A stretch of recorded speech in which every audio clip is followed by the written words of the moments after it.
ನಮಸ್ಕಾರ friends, Khushi's healthy ಕಿಚನ್ಗೆ ನಿಮ್ಮೆಲ್ಲರಿಗೂ ಆಧಾರದ ಸ್ವಾಗತ. ಇಂದಿನ ಎಪಿಸೋಡ್ ಅಲ್ಲಿ ನಾನು ಮೆಂತ್ಯ ಮುದ್ದೆ ಮಾಡೋದು ಹೇಗೆ ಅಂತ ತೋರಿಸ್ಕೊಡ್ತಾ ಇದ್ದೀನಿ. ಅದಕ್ಕಿಂತ ಮುಂಚೆ ಮೆಂತ್ಯದ ಹಿಟ್ಟು ಮಾಡೋದು ಹೇಗೆ ಅಂತ ತೋರಿಸ್ಕೊಡ್ತೀನಿ. ಯಾರೆಲ್ಲ ನಮ್ಮ ಚಾನೆಲ್ ಅನ್ನ ಸಬ್ಸ್ಕ್ರೈಬ್ ಆಗಿಲ್ಲ, ದಯವಿಟ್ಟು ಈ ಕೂಡಲೇ ಚಾನೆಲ್ ಅನ್ನ ಸಬ್ಸ್ಕ್ರೈಬ್ ಆಗಿ ಹಾಗೆ ನೋಟಿಫಿಕೇಶನ್ ಗಾಗಿ ಬೆಲ್ ಐಕಾನ್ ಅನ್ನ ಪ್ರೆಸ್ ಮಾಡಿ. ಓಕೆ, ಈಗ ಮೆಂತ್ಯದ ಹಿಟ್ಟು ಮಾಡೋದು ಹೇಗೆ ಅಂತ ನೋಡೋಣ ಬನ್ನಿ. ನಾನಿಲ್ಲಿ ಸ್ಟವ್ ಹಚ್ಚಿ ಒಂದು ಬಾಣಲೆಯನ್ನ ಕಾಯಕ್ಕೆ ಇಟ್ಕೊಂಡಿದ್ದೀನಿ. ಇದಕ್ಕೆ ನಾನಿಲ್ಲಿ 2 ಗ್ಲಾಸ್ ಆಗುವಷ್ಟು ಅಕ್ಕಿಯನ್ನ ಹಾಕೊಂತಾ ಇದ್ದೀನಿ. ಇದು ರೇಷನ್ ಅಕ್ಕಿನೇ, ಸೊ ಇದನ್ನೇ ಉಪಯೋಗಿಸ್ಕೋಬಹುದು. ಒಂದು ಬಟ್ಟೆಯಲ್ಲಿ ಚೆನ್ನಾಗಿ ಒರೆಸಿ ಧೂಳನ್ನೆಲ್ಲ ತೆಕ್ಕೊಂಡು ಈಗ ಇದನ್ನ ನಾನಿಲ್ಲಿ ಉರಿಯೋದಕ್ಕೆ ಹಾಕೊಂತಾ ಇದ್ದೀನಿ. ನಾನಿಲ್ಲಿ 2 ಗ್ಲಾಸ್ ಆಗುವಷ್ಟು ಅಕ್ಕಿಯನ್ನ ಹಾಕೊಂತಾ ಇದ್ದೀನಿ. ಸೊ ಈ ಅಕ್ಕಿಯನ್ನ ಚೆನ್ನಾಗಿ ಫ್ರೈ ಮಾಡ್ಕೊಳ್ಳೋಣ. ಈ ಅಕ್ಕಿನ ಚೆನ್ನಾಗಿ ಘಮ ಬರೋವರೆಗೂ ರೋಸ್ಟ್ ಮಾಡ್ಕೊಳ್ಳೋಣ. ಎಲ್ಲ ಡ್ರೈ ಇಂಗ್ರೀಡಿಯೆಂಟ್ಸ್ ತುಂಬಾ ರಿಚ್ ಆಗಿದ್ರೆ ಮೋಷನ್ಗೆ ಪ್ರಾಬ್ಲಮ್ ಆಗುತ್ತೆ. ಹಾಗಾಗಿ ಸ್ವಲ್ಪ ಅಕ್ಕಿಯನ್ನು ಕೂಡ ಬಳಸ್ಕೊಂತಾ ಇದ್ದೀನಿ ಇಲ್ಲಿ. ಸೊ ಮೀಡಿಯಂ ಫ್ಲೇಮ್ ಅಲ್ಲಿ ಇಟ್ಕೊಂಡು ಇದನ್ನ ನೀಟಾಗಿ ರೋಸ್ಟ್ ಮಾಡ್ಕೊಳ್ಳೋಣ. ಈ ರೀತಿ ಎಲ್ಲವನ್ನು ಬಿಸಿ ಮಾಡಿ ಹಾಕೊಳ್ಳೋದ್ರಿಂದ ನಾವು ತುಂಬಾ ದಿನ ಸ್ಟೋರ್ ಮಾಡಿ ಇಟ್ಕೊಬಹುದು. ಆಗ ಹುಳ ಎಲ್ಲ ಬರೋದಿಲ್ಲ. ಹಾಗೆ ಪೌಡರ್ ಮಾಡೋದಕ್ಕೂ ಈಸಿ ಆಗತ್ತೆ. ಹಾಗಾಗಿ ಇದನ್ನ ಸ್ವಲ್ಪ ಚೆನ್ನಾಗಿ ರೋಸ್ಟ್ ಮಾಡ್ಕೋಬೇಕು. ಇದು ಈ ರೀತಿ ಸ್ವಲ್ಪ ಘಮ ಬರೋವರೆಗೂ ಹುರ್ಕೊಂಡ್ರೆ ಸಾಕು. ಇದನ್ನ ಶಿಫ್ಟ್ ಮಾಡ್ಕೊಳ್ಳೋಣ. ಈಗ ಅದೇ ಗ್ಲಾಸ್ ಅಲ್ಲಿ 2 ಗ್ಲಾಸ್ ಆಗುವಷ್ಟು ರಾಗಿಯನ್ನ ಹಾಕೊಂತಾ ಇದ್ದೀನಿ.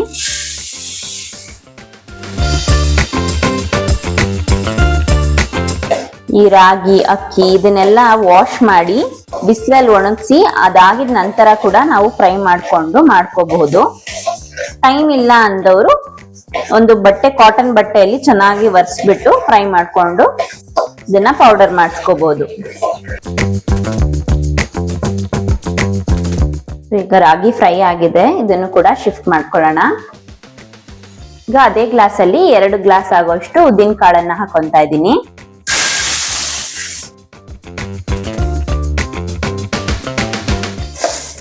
ನಾನು ಆಗ್ಲೇ ಹೇಳ್ದಾಗೆ ಪ್ರತಿಯೊಂದು ಇಂಗ್ರೀಡಿಯೆಂಟ್ ಘಮ ಬರೋವರೆಗೂ ಚೆನ್ನಾಗಿ ರೋಸ್ಟ್ ಮಾಡ್ಕೋಬೇಕು. ಆಗ ಪರಿಮಳನು ಚೆನ್ನಾಗಿ ಬರುತ್ತೆ.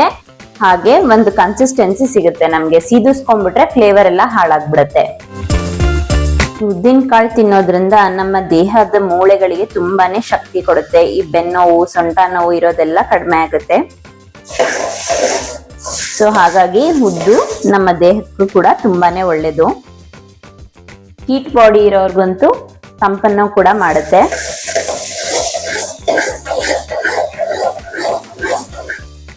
ಉದ್ದಿನ ಕಾಳು ಕೂಡ ಘಮ ಬರ್ತಾ ಇದೆ. ಈಗ ಶಿಫ್ಟ್ ಮಾಡ್ಕೊಳ್ಳೋಣ. 1 ಗ್ಲಾಸ್ ಗೋಧಿಯನ್ನ ಹಾಕೊಂತಾ ಇದ್ದೀನಿ.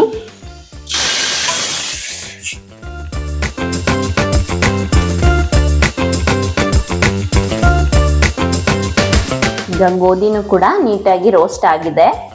ಇದನ್ನು ಕೂಡ ಶಿಫ್ಟ್ ಮಾಡ್ಕೊಂತಾ ಇದ್ದೀನಿ.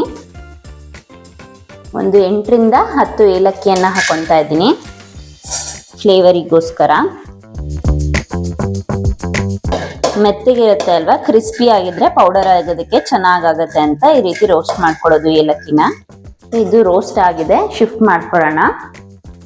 1 ಹಿಡಿ ಆಗುವಷ್ಟು ಪಿಸ್ತಾ ಹಾಕೊಂತಾ ಇದ್ದೀನಿ. ಪಿಸ್ತಾ ಕೂಡ ಚೆನ್ನಾಗಿ ರೋಸ್ಟ್ ಆಗಿದೆ. ಇದನ್ನು ಕೂಡ ಶಿಫ್ಟ್ ಮಾಡ್ಕೊಳ್ಳೋಣ. 1 ಹಿಡಿ ಆಗುವಷ್ಟು ಬಾದಾಮಿಯನ್ನ ಹಾಕೊಂತಾ ಇದ್ದೀನಿ. ಇದೆಲ್ಲಾನು ಈ ರೀತಿ ಸಪರೇಟ್ ಆಗಿ ನಾವು ರೋಸ್ಟ್ ಮಾಡ್ಕೊಳ್ಳೋದ್ರಿಂದ ಒಂದು ಹದವಾಗಿ ಹುರ್ಕೊಬಹುದು. ಈ ಮೆಂತ್ಯ ಮುದ್ದೆನಲ್ಲಿ ಎಲ್ಲಾ ತರ rich of protein and fibre ನಮ್ಗೆ ಸಿಗುತ್ತೆ. ಹಾಗಾಗಿ ವಾರದಲ್ಲಿ 1-2 ದಿನ ಇದನ್ನ ತಿಂದ್ರು ಕೂಡ ಸಾಕು. ನಮ್ಗೆ ತುಂಬಾನೇ ಹೆಲ್ತ್ ಬೆನಿಫಿಟ್ಸ್ ಸಿಗುತ್ತೆ ಈ ಮುದ್ದೆಯಿಂದ. ಬಾದಾಮಿ ಕೂಡ ನೀಟಾಗಿ ರೋಸ್ಟ್ ಆಗಿದೆ. ಇದನ್ನು ಕೂಡ ಶಿಫ್ಟ್ ಮಾಡ್ಕೊಂತಾ ಇದ್ದೀನಿ. ಹಾಗೆ 1 ಹಿಡಿ ಆಗುವಷ್ಟು ಗೋಡಂಬಿಯನ್ನ ಹಾಕೊಂತಾ ಇದ್ದೀನಿ.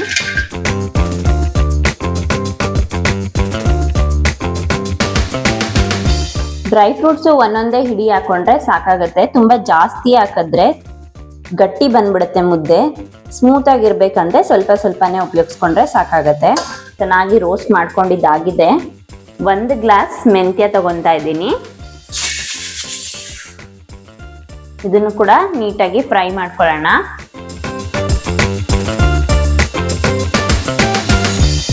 ಮೆಂತ್ಯ ನಮ್ಮ ಬಾಡಿಯನ್ನ ತಂಪಾಗಿಡೋದಕ್ಕೆ ಸಹಾಯ ಮಾಡುತ್ತೆ, ಹಾಗೆ ನಮ್ಮ ಹೇರ್ ಗ್ರೋತ್ಗೂ ಕೂಡ ತುಂಬಾನೇ ಸಹಾಯ ಮಾಡುತ್ತೆ. ಮೆಂತ್ಯ ಕೂಡ ಚೆನ್ನಾಗಿ ಘಮ ಬರ್ತಾ ಇದೆ. ಈಗ ಇದಾಗಿದೆ. ಸ್ಟವ್ ಆಫ್ ಮಾಡ್ಕೊಂಡು ಇದನ್ನು ಕೂಡ ಶಿಫ್ಟ್ ಮಾಡ್ಕೊಳ್ಳೋಣ. ನೋಡಿ, ಎಲ್ಲ ಇಂಗ್ರೀಡಿಯೆಂಟ್ಸ್ನು ಈ ರೀತಿ ತಣ್ಣಗಾಗೋದಕ್ಕೆ ಬಿಟ್ಟಿದ್ದೀನಿ. ಎಲ್ಲಾನು ಒಟ್ಟಿಗೆ ಹಾಕೊಂಡಿದ್ದೀನಿ. ಹುರಿದು ಒಂದೊಂದೇ ರೋಸ್ಟ್ ಮಾಡಿರೋದನ್ನ ಆಡ್ ಮಾಡಿಕೊಂಡು ಎಲ್ಲ ಇಂಗ್ರೀಡಿಯೆಂಟ್ಸ್ನು ಈಗ ತಣ್ಣಗಾಗೋದಕ್ಕೆ ಇಡ್ತಾ ಇದ್ದೀನಿ. ನೋಡಿ, ಹುರಿದಿರೋಂಥ ಎಲ್ಲ ಇಂಗ್ರೀಡಿಯೆಂಟ್ಸು ಕಂಪ್ಲೀಟ್ ಆಗಿ ತಣ್ಣಗಾಗಿದೆ. ಎಲ್ಲಾನು ಈ ರೀತಿ ನಾನು ಮಿಕ್ಸ್ ಮಾಡಿ ಇಟ್ಕೊಂಡಿದ್ದೀನಿ. ಈಗ ಇದನ್ನ ಮಿಲ್ಲಲ್ಲಿ ತಗೊಂಡೋಗಿ ಪೌಡರ್ ಮಾಡಿಸ್ಕೊಂಡು ಬರೋಣ. ನೋಡಿ ಎಷ್ಟು ಚೆನ್ನಾಗಿ ಪೌಡರ್ ಆಗಿದೆ ಅಂತ. ಈ ರೀತಿ ನೈಸಿಗೆ ಇದನ್ನ ನುಣ್ಣಗೆ ಪೌಡರ್ ಮಾಡಿಸ್ಕೊಂಡು ಬರಬೇಕು. ಈಗ ಮೆಂತ್ಯ ಮುದ್ದೆ ಮಾಡೋದು ಹೇಗೆ ಅಂತ ನೋಡೋಣ ಬನ್ನಿ. ನಾನಿಲ್ಲಿ 2 ಮೆಂತ್ಯ ಸಿಹಿ ಮುದ್ದೆ ಮಾಡ್ತಾ ಇರೋದ್ರಿಂದ ಒಂದು ಅರ್ಧ ಉಂಡೆ ಆಗುವಷ್ಟು ಉಂಡೆ ಬೆಲ್ಲನ ತಗೊಂತಾ ಇದ್ದೀನಿ. ನೀವು ಸಿಹಿ ಜಾಸ್ತಿ ತಿನ್ನೋದಾದ್ರೆ ಸ್ವಲ್ಪ ಜಾಸ್ತಿ ಬೆಲ್ಲನ ಉಪಯೋಗಿಸ್ಕೊಬಹುದು. ಈಗ ಇದನ್ನ ಕುಟ್ಟಿ ಪೌಡರ್ ಮಾಡ್ಕೊಂಡು ನಾನು ಈ ಪಾತ್ರೆ ಒಳಗಡೆ ಹಾಕೊಂತೀನಿ. ಓಕೆ, ನಾನಿಲ್ಲಿ ಮುದ್ದೆ ಮಾಡೋದಕ್ಕೆ ಒಂದು ಅಗಲವಾದ ಪಾತ್ರೆಯನ್ನ ಸ್ಟವ್ ಹಚ್ಚಿ ಇಟ್ಕೊಂಡಿದ್ದೀನಿ. ಈಗ ಇದಕ್ಕೆ ನಾನಿಲ್ಲಿ 1.5 ಗ್ಲಾಸ್ ಆಗುವಷ್ಟು ನೀರನ್ನ ಹಾಕೊಂತಾ ಇದ್ದೀನಿ. ಇದಕ್ಕೆ ನಾನಿಲ್ಲಿ ಒಂದು 2 ರಿಂದ 3 ಸ್ಪೂನ್ ಆಗುವಷ್ಟು ಮೆಂತ್ಯ ಹಿಟ್ಟು ಏನ್ ಮಾಡಿಸಿದೀವಿ ಇದನ್ನ ಹಾಕೊಂತಾ ಇದ್ದೀನಿ. ಇದನ್ನ ಒಂದು ಸೌಟ್ನಲ್ಲಿ ಈ ರೀತಿ ಗಂಟು ಇಲ್ದಂಗೆ ಕದಡ್ಕೊಳ್ಳೋಣ ನೀರಲ್ಲಿ. ಈ ರೀತಿ ಮಾಡೋದ್ರಿಂದ ಗಂಟು ಆಗೋದಿಲ್ಲ ನಾವು ಮುದ್ದೆ ಮಾಡುವಾಗ. ನೋಡಿ, ಈ ರೀತಿ ಗಂಟು ಇಲ್ದಾಗೆ ನೀರಲ್ಲಿ ಕದಡ್ಕೋಬೇಕು. ಈಗ ನಾನು ಇದಕ್ಕೆ ಸ್ವಲ್ಪ ಬೆಲ್ಲನ ಹಾಕೊಂತಾ ಇದ್ದೀನಿ. ಸಿಹಿ ಮುದ್ದೆ ಇಷ್ಟಪಡೋರು ಬೆಲ್ಲ ಉಪಯೋಗಿಸ್ಕೊಂಡು ಸಿಹಿ ಮುದ್ದೆ ಮಾಡ್ಕೊಬಹುದು. ಸಿಹಿ ಮುದ್ದೆ ಇಷ್ಟ ಇಲ್ಲ ಅನ್ನೋರು ಹಾಗೆ ಬೆಲ್ಲನ ಸ್ಕಿಪ್ ಮಾಡಿ ಮುದ್ದೆ ಮಾಡ್ಕೊಂಡು ಮಸಾಲೆ ಸಾಂಬಾರ್ ಜೊತೆಗೆ ತುಂಬಾನೇ ಚೆನ್ನಾಗಿರುತ್ತೆ ಮೆಂತ್ಯ ಮುದ್ದೆ. ಸೊ ಸಿಹಿ ಮುದ್ದೆ ಇಷ್ಟ ಇಲ್ಲ ಅಂದವರು ಆ ರೀತಿ ಕೂಡ ತಿನ್ಬೋದು. ಬಟ್ ಈ ಸಿಹಿ ಮುದ್ದೆ ಏನಂದ್ರೆ ತುಂಬಾ ಸ್ವೀಟ್ ಆಗಿದ್ರೆ ಜಾಸ್ತಿ ತಿನ್ನೋದಿಕ್ಕೆ ಆಗೋದಿಲ್ಲ. ಹಾಗಾಗಿ ಮೈಲ್ಡ್ ಸ್ವೀಟ್ನೆಸ್ ಇದ್ದಾಗ ತುಂಬಾನೇ ಚೆನ್ನಾಗಿರುತ್ತೆ. ಹಾಗಾಗಿ ನಾನಿಲ್ಲಿ ಸ್ವಲ್ಪ ಸಿಹಿ ಕಡಿಮೆನೆ ಹಾಕೊಂಡು ಮಾಡ್ಕೊತಾ ಇದ್ದೀನಿ. ನಿಮ್ಗೆ ಸಿಹಿ ಜಾಸ್ತಿ ಬೇಕಿದ್ದಲ್ಲಿ ನೀವು ಹಾಕೋಬಹುದು. ಮೆಂತ್ಯನಲ್ಲಿ ಸ್ವಲ್ಪ ಕಹಿ ಅಂಶ ಇರೋದ್ರಿಂದ ತಿನ್ನೋದಿಕ್ಕೆ ಆಗೋದಿಲ್ಲ, ತುಂಬಾ ಕಹಿ ಅಂತ ಅನ್ಸುತ್ತೆ. ಹಾಗಾಗಿ ಮೈಲ್ಡ್ ಸ್ವೀಟ್ನೆಸ್ಗೋಸ್ಕರ ನಾನಿಲ್ಲಿ ಬೆಲ್ಲನ ಉಪಯೋಗಿಸ್ಕೊತಾ ಇದ್ದೀನಿ. ಈ ಕಹಿ ಇರೋದ್ರಿಂದ ಈ ಮಸಾಲೆ ಸಾಂಬಾರ್ಗಳ ಜೊತೆಗೆ ಈ ಮೆಂತ್ಯ ಮುದ್ದೆ ಹಾಗೆ ಸಿಹಿ ಇಲ್ದೇನೆ ತಿನ್ಬೇಕಂದ್ರೆ ಆ ರೀತಿ ಮಾಡ್ಕೊಳ್ಳೋದ್ರಿಂದ ಚೆನ್ನಾಗಿರುತ್ತೆ. ಈಗ ಇದು ಕುದಿಯಕ್ಕೆ ಸ್ಟಾರ್ಟ್ ಆಗ್ತಾ ಇದೆ. ಈ ಕುದಿಯೋ ತನಕನೂ ನಾವು ಈ ರೀತಿ ಕೈ ಆಡಿಸ್ತಾನೆ ಇರಬೇಕು, ಇಲ್ಲ ಅಂದ್ರೆ ಮುದ್ದೆ ಗಂಟಾಗ್ಬಿಡುತ್ತೆ. ಈಗ ಸ್ಟವ್ನ ಕಡಿಮೆ ಮಾಡ್ಕೊತಾ ಇದ್ದೀನಿ. ಉಕ್ಕು ಬಂದಾಗ ಸ್ಟವ್ ಫ್ಲೇಮ್ನ ಕಡಿಮೆ ಮಾಡ್ಕೊಳ್ಳಿ, ಇಲ್ಲ ಅಂದ್ರೆ ಉಕ್ಕು ಬಂದೆಲ್ಲ ಚೆಲ್ಲೋಗ್ಬಿಡುತ್ತೆ. ಈಗ ಇದನ್ನ ಸಿಮ್ಮಲ್ಲಿ ಇಟ್ಕೊಂಡು ಚೆನ್ನಾಗಿ ಕುದಿಸ್ಕೊಳ್ಳೋಣ. ಚೆನ್ನಾಗಿ ಗಂಜಿ ಬೇಯಬೇಕು, ಅಲ್ಲಿವರೆಗೂ ಇದನ್ನ ಚೆನ್ನಾಗಿ ಕುದಿಸ್ಕೊಳ್ಳೋಣ. ಹಾಗೆ ಹಾಕಿರುವಂತಹ ಬೆಲ್ಲ ಕೂಡ ಚೆನ್ನಾಗಿ ಕರಗ್ತಾ ಇದೆ. ನಿಮ್ಗೆ ಸಿಹಿ ಎಷ್ಟು ಹಾಕೊಳ್ಳೋದು ಅಂತ ಗೊತ್ತಾಗಿಲ್ಲ ಅಂದ್ರೆ ನಾವ್ ಯಾವ ಗ್ಲಾಸ್ ಅಲ್ಲಿ ನೀರಿನ ಮೆಜರ್ಮೆಂಟ್ ತಗೋತೀವಿ ಅದೇ ಗ್ಲಾಸ್ ಅಲ್ಲಿ ಒಂದು ಅರ್ಧ ಗ್ಲಾಸ್ ಆಗುವಷ್ಟು ಬೆಲ್ಲನ ಹಾಕೊಳ್ಳಿ. ಇದು ಉಕ್ಕು ಬಂದ ನಂತರ ಒಂದು 5 ನಿಮಿಷ ಇದನ್ನ ಚೆನ್ನಾಗಿ ಗಂಜಿ ಬೇಯೋದಕ್ಕೆ ಬಿಡೋಣ. ಈ ರೀತಿ ಇದರಲ್ಲಿ ನಾವು ರಾಗಿ, ಉದ್ದಿನ ಬೇಳೆ, ಮೆಂತ್ಯ, ಗೋಧಿ, ಡ್ರೈ ಫ್ರೂಟ್ಸ್ ಎಲ್ಲ ಹಾಕಿರೋದ್ರಿಂದ ತುಂಬಾನೇ ರಿಚ್ ಆಗಿರುತ್ತೆ. ಹಾಗೆ ತಿನ್ನೋದಕ್ಕೂ ತುಂಬಾ ಚೆನ್ನಾಗಿರುತ್ತೆ, ಹೆಲ್ತಿಗೂ ಸಹ ತುಂಬಾನೇ ಒಳ್ಳೇದು. ಈಗ 5 ನಿಮಿಷ ಗಂಜಿ ಚೆನ್ನಾಗಿ ಬೆಂದಾಗಿದೆ. ಈಗ ಇದಕ್ಕೆ ನಾನಿಲ್ಲಿ ಹಿಟ್ಟನ್ನ ಸೇರಿಸ್ಕೊಂತೀನಿ. ಸ್ವಲ್ಪನೇ ಹಿಟ್ಟು ಹಾಕೊಂಡು ಕೈ ಆಡಿಸ್ತಾ ಬರಬೇಕು. ನಿಮ್ಮ ಮನೇಲಿ ಮುದ್ದೆ ಕೋಲಿದ್ದು ನಿಮಗೆ ಆ ರೀತಿ ಮುದ್ದೆ ಮಾಡೋದಾದ್ರೆ ನೀವು ಆ ಥರನೂ ಕೂಡ ಮುದ್ದೆ ಮಾಡ್ಕೋಬಹುದು. ನಿಮಗೆ ಹಿಟ್ಟು ಹಾಕೊಳ್ಳೋದಿಕ್ಕೆ ಮೆಷರ್ಮೆಂಟ್ ಗೊತ್ತಾಗೋದಿಲ್ಲ ಅಂದ್ರೆ 1.5 ಗ್ಲಾಸ್ ಅಷ್ಟು ನೀರಿಗೆ 1 ಗ್ಲಾಸ್ ಅಷ್ಟು ಹಿಟ್ಟನ್ನ ಹಾಕೊಳ್ಳಿ. ಆಗ ಒಂದು ಕರೆಕ್ಟ್ ಕನ್ಸಿಸ್ಟೆನ್ಸಿಯಲ್ಲಿ ಮುದ್ದೆ ಆಗುತ್ತೆ.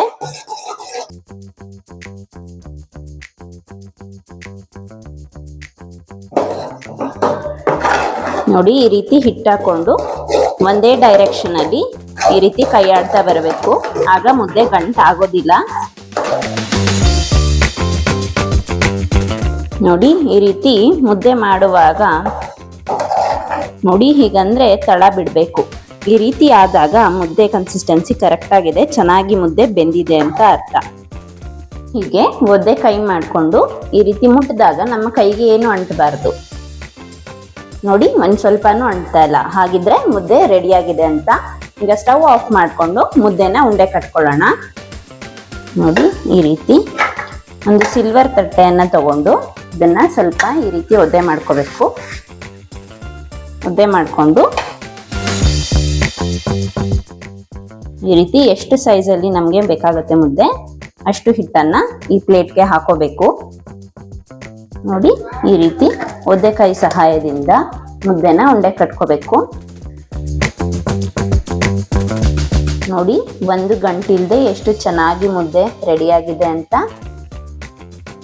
ಈಗ ಈ ರೀತಿ ಹೋಲ್ ಮಾಡಿ ಇದ್ರೊಳಗಡೆ ತುಪ್ಪ ಹಾಕೊಳ್ಳೋಣ. ನೋಡಿ ಬಿಸಿ ಬಿಸಿ ಮುದ್ದೆಗೆ ಈ ರೀತಿ ತುಪ್ಪ ಹಾಕೊಂಡು ತುಪ್ಪದಲ್ಲಿ ಹಚ್ಕೊಂಡು ತಿಂತಾ ಇದ್ರೆ ಆಹಾ ತುಂಬಾನೇ ಸಖತ್ತಾಗಿರುತ್ತೆ. ನಂಗಂತೂ ತುಂಬಾನೇ ಇಷ್ಟ ಈ ಮೆಂತ್ಯ ಮುದ್ದೆ. ನೀವು ಒಂದ್ಸಲ ಟ್ರೈ ಮಾಡಿ ಹೇಗಾಯ್ತು ಅಂತ ಕಮೆಂಟ್ ಮಾಡಿ ತಿಳಿಸಿ. Thank you for watching our video.